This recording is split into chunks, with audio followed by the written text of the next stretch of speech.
Is Portuguese food the best in the world? I'll be honest, I've had some Portuguese food before, not like authentic Portuguese food in Portugal, but I had an ex-girlfriend years ago, like decades ago, that was Portuguese, and I had eaten their food at least 3 or 4 times, and it was always really delicious. So I'm interested. I love food. You guys know I'm a huge foodie. Today we're checking out Dave in Portugal. I've seen one of his other videos, and really cool dude, American that moved to Portugal and lives there full time. And this one came in as a recommendation from one of you guys. I don't think I've really done a full video on Portugal yet, so this might be a first. If you're seeing this in Portugal and it's your first time watching my video, hello, my name's Jacob. I'm an American that is just really interested in Europe and everything you guys have to offer, culture, your economics, and of course, the food.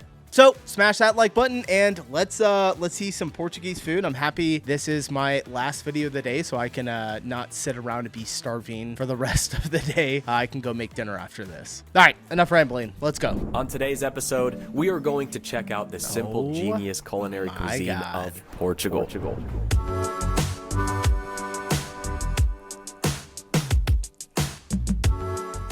I think that there is...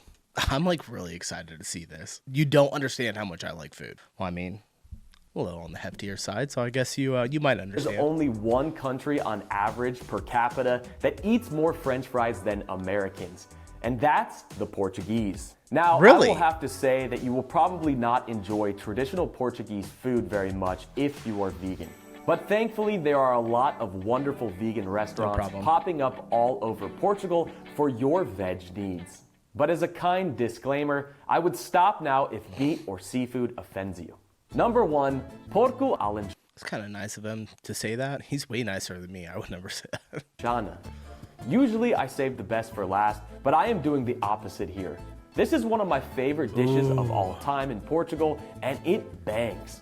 Porco Alentejana, which basically means pork prepared in the style of Alentejo, consists of pork and clams, usually served with potatoes and cilantro. The pork is usually marinated for some time, and one of the best marinades ever created. Sometime, I need specifics here, Dave. If I'm going to be able to make this, you know how long to marinate it. Vinho do alho, which is basically white wine, garlic, and a bunch of amazing herbs and spices. If done correctly, the pork will melt in your mouth and absorb all the rich flavors of the marinade. It is disputed by some that it comes from Alverca do Ribatejo, about 30 minutes northeast of Lisbon. But if you see Porco Alentejana as a prato do dia or plate of the day, definitely get it. Number 2, frango assado or Piri Piri chicken. Frango assado translates to roasted chicken, and man did the Portuguese know how to roast some chicken. And when chili hot sauce is added to the mix, it is called Piri Piri chicken.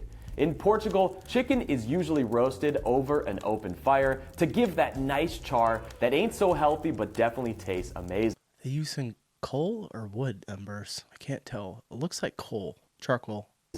If you're from the United States, you may be a little surprised on how the chicken is cut here. But fear not, it's the same old bird that you know and love. One of the most famous places to get this Piri Piri chicken is in the Algarve, in a small village called Guia. But you can pretty much find it darn near anywhere in the country. It is typically served with a nice helping of French fries called batatas fritas and a nice little salad. This one is highly debated depending on if you are from the north or the south of the country.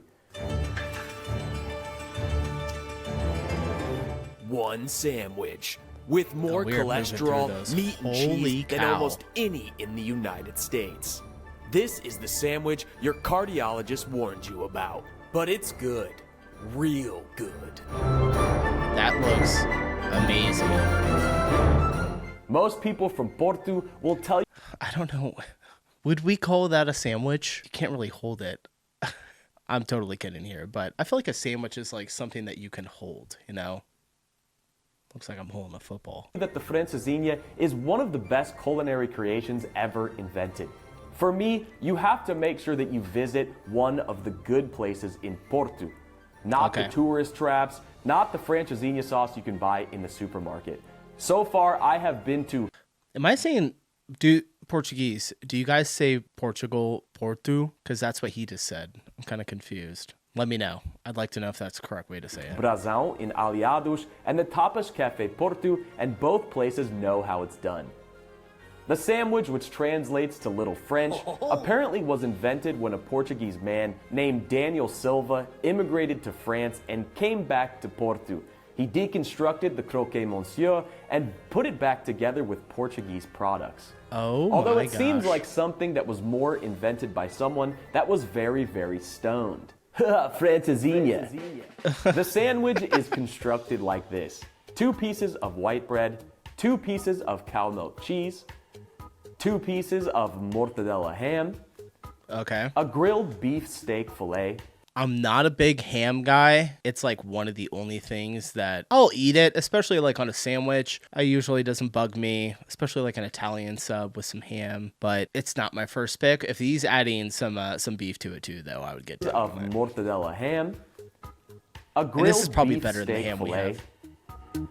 Oh my gosh. then some Portuguese linguiça smoked sausages, And sausage?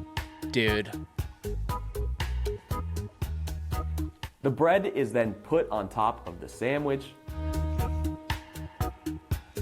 Then more cheese is added on top to create a cheese blanket. What? Holy shit. It is then drowned in a beer sauce with tomato, maybe some shrimp carcasses and other secret spices. It is then put into a clay brick oven that has a very distinctive taste, and from what I've been told, is extremely important to the flavor. Then it comes out of the oven and a sunny side up egg is placed on the top. Oh man. It is then served Holy with that cow. same beer sauce, which is delightful to dip your hand-cut fries into. And that, my friends, is the Francesinha. Everyone says that I'm gonna, well, not everyone says. Most people say when us Americans go visit your guys' countries over in Europe, we lose a lot of weight because we're walking and the food is so much more healthy. Number 4, the Sapateira. This is basically a crab dip Sapateira? from heaven. There can be I hard-boiled love egg, crab. beer, mustard, all blended together with the innards of the crab to create one of the best dips ever created, in my opinion. Anthony Bourdain.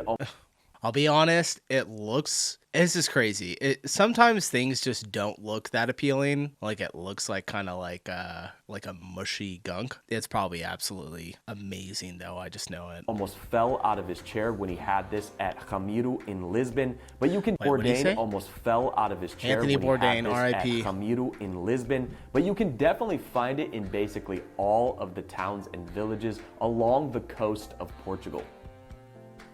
Dude, And Portugal believe looks me, beautiful. this stuff is good. This stuff is too good. Usually Okay. it's served with buttery garlic bread, but be careful because this stuff is highly addictive.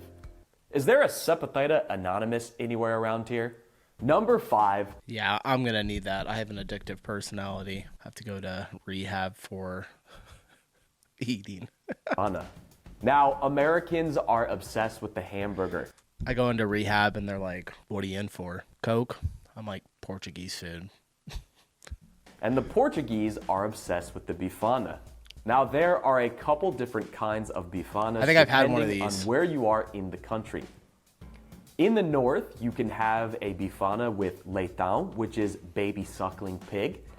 In most of the country, you can get a Bifana with a Yeah, strip I think of pork. I've eaten this. And then you have the prego, which is a steak sandwich from a cow. These are all usually served with a delicious brick oven bread, and there are many different variations around the country. It's very important that you go to a good place for these, as there are some places with dry, tough, and chewy meat that is definitely not the business. No. Usually, the dirtier and older the place, the better. Number 6, arroz do moriscos. Now, this is Here definitely we one go. of my favorite seafood dishes of all time. It literally translates to rice with seafood, and to me, the consistency is somewhere in between an Italian risotto and a Spanish paella, which is amazing to me because I think that some paellas can be quite dry for my taste. It usually comprises of a variety That of looks shellfish, so fire. peppers, tomatoes, fresh herbs, and short grain rice, making it an indulgent and delicious dish. A perfect medley of shrimp, clams, mussels, cooked in a white wine garlic sauce and clams. I love clams. My hands are getting clammy right now from looking at all this food. My mouth is watering. My hands are clammy. I gotta eat some clams. Shrimp, clams, mussels, cooked in a white wine garlic sauce and onion, seasoned with cilantro. It becomes utterly apparent that the Portuguese certainly know how to cook seafood. And like most seafood on this list, I would highly recommend trying this dish in a coastal town known for their seafood like Nazaré. Number 7, Caldo Verde. Now for all of you health nuts out there, this collard greens kale cabbage soup is almost healthy. And it would be until they add the smoked chorizo, known to the state of California to cause cancer. But it... Don't tell me that, Dave. I fucking love chorizo. It could cause cancer, or is it just American chorizo causes cancer? Probably, right? I'm pretty sure the Portuguese chorizo is okay. It can't be that unhealthy. It's just meat with a ton of seasoning in it. It is good. My friends, it is oh so good. On a cold, rainy day in Portugal, there is nothing more comforting than a nice bowl of caldo verde, served in a clay bowl. This is simple food that nourishes your soul. You can find this soup scattered all throughout Portugal, even in the trendiest restaurants doing fancy interpretations of it.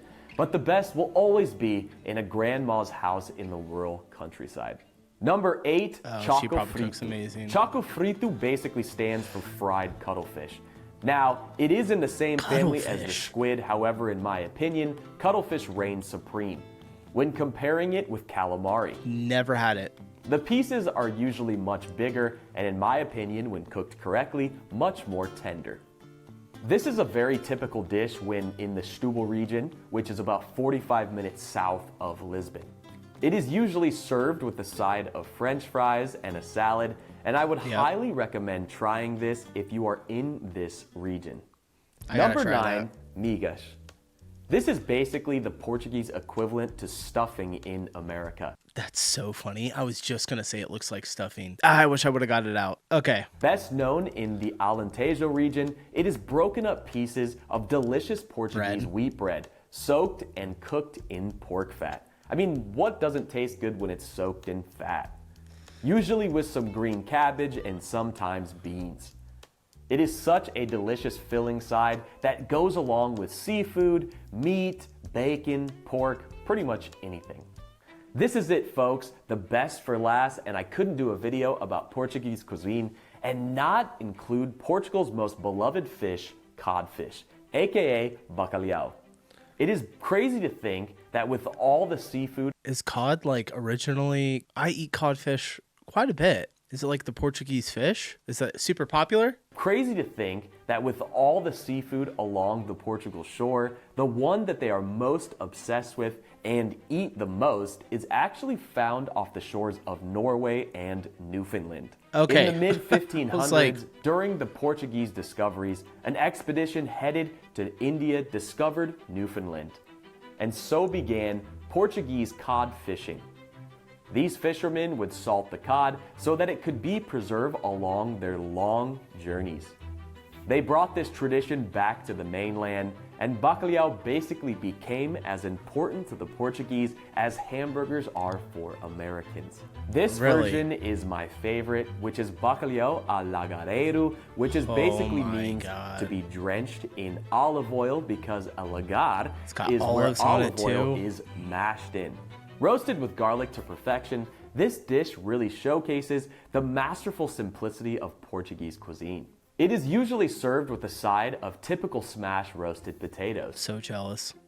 As you can see, Portugal has some incredible food traditions to offer, and if you're lucky enough, you might just be able to try them all for yourself. All right, guys, check out Dave in Portugal. I'll have his video linked down in the description below. I don't think I'm subscribed to him. I'm going to go and hit that. I like his stuff. He's really cool. He had what did we do? We did a video on him. Oh, I can't remember. It's been a couple of months. Anyway, all right, I'm gonna head out. I'm hungry now. I'm gonna go eat some food. Appreciate you guys watching. I'll see you in the next one. Peace.